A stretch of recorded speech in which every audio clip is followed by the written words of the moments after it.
What's up, guys? This is Tanzer. Most of you won't know me. I've only been playing for a month or so, but helping out Viviside with some of his rage guide. Basically, what you're seeing now is sniper rage. It doesn't make sense to a lot of people, but if you push forward with a sniper rifle, moving between cover, you're gonna catch them off guard. If you nail them with the headshots, you're gonna drop them. You're gonna drop them quick. As you see here, I rolled out four of them. Guy trying to get up on top of there a little earlier. Got him in the back. Not what I like to do, but he's running an AWP, so if he gets up there and he gets situated, his team's going to move forward, not going to be able to get to him. Now, if you've read Rage or Vivi's guide, when you rage, you need to move. You can't stay still. If you stay still, you're going to get sniped or you're going to get outranged. You need to keep moving, move to cover, and know what you're doing. For a lot of people, you're going to need to practice. Good way to start, sniping. If you can snipe and you get it on their head, that's going to become a habit for you. Once you start aiming for their head, it's going to be a lot easier to take them down. As you see, I'm aiming slightly up. I'm not aiming at torso level. That's why as soon as I come around, I'm popping off these headshots. XCM is a great weapon to do that because it fires bursts. It's very accurate and it's more powerful than a lot of other guns. If you've watched Vivi's videos about the SZ552, it's very accurate. You don't need to worry about that so much on that gun. You can roll forward. You're not going to have to worry about the recoil, and you're not going to have to worry too much about centering it on their head. That gun is better if you don't upgrade it, simply because the more you upgrade it, the smaller that reticle, your crosshairs, get, which means the better you need to be at aiming. If you're not that great at aiming, an unmodded SZ552 is going to be your best bet. It's got a wide enough range that you can get it onto them, but not so small that if you don't get it onto them, you're going to miss. Well, here, just push forward, you catch them off guard. If you get them with the headshots like I've been doing, it's going to be devastating to their team. Can't do much if you get hit down by an AWP or something like that, but you just need to keep your eyes open, keep an eye on what's going on around you, like when someone comes up in your spawn. You need to be able to take them down and then move. You never want to stay in the same spot for more than 3 or 4 seconds. If you do, chances are someone's going to come behind you, or they're going to jump down from above you, and you're going to be caught off guard. You don't want that to happen. Vivi's also made notes that you need to keep your pistol handy, as you see I'm doing here.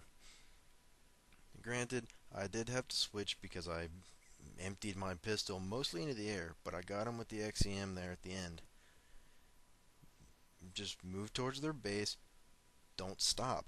If you stop, they're going to get up to you and they're going to wall you. When they wall you, you can't push through unless you can drop their entire team in literally seconds, even half of seconds. The more you headshot, the better off you're going to be. Simply because, one, it's going to look good on your status card, and two, it's a more efficient way to kill. You can empty an entire clip from most guns, and you'll either miss or not kill them simply because you didn't hit them enough to do damage needed to kill. If you headshot 2-3 rounds, they're down. End of story. It's not going to take a whole lot of power or ammunition to take down, say, 5-6 consecutive people.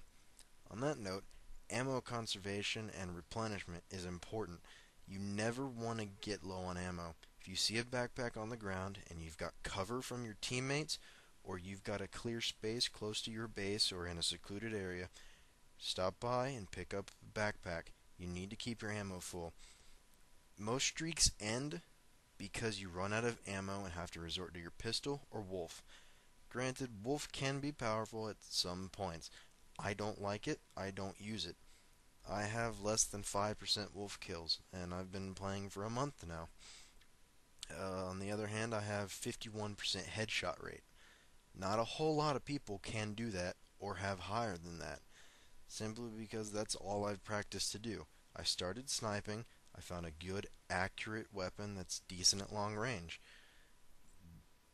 Basically, with a combination of speed, range, and power, you're going to be able to take them down.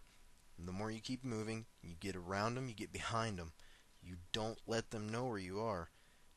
On Lab and a couple other maps like the container ship, it's really easy to do that because there's the pipes in the middle of the container ship. There's these side passages in the lab, and even on Storage 1, there's the balcony you can jump down off of into the center. There's the passageway between the left, I guess it's a wine cellar, and there's uh, a multitude of paths that you can choose in many maps.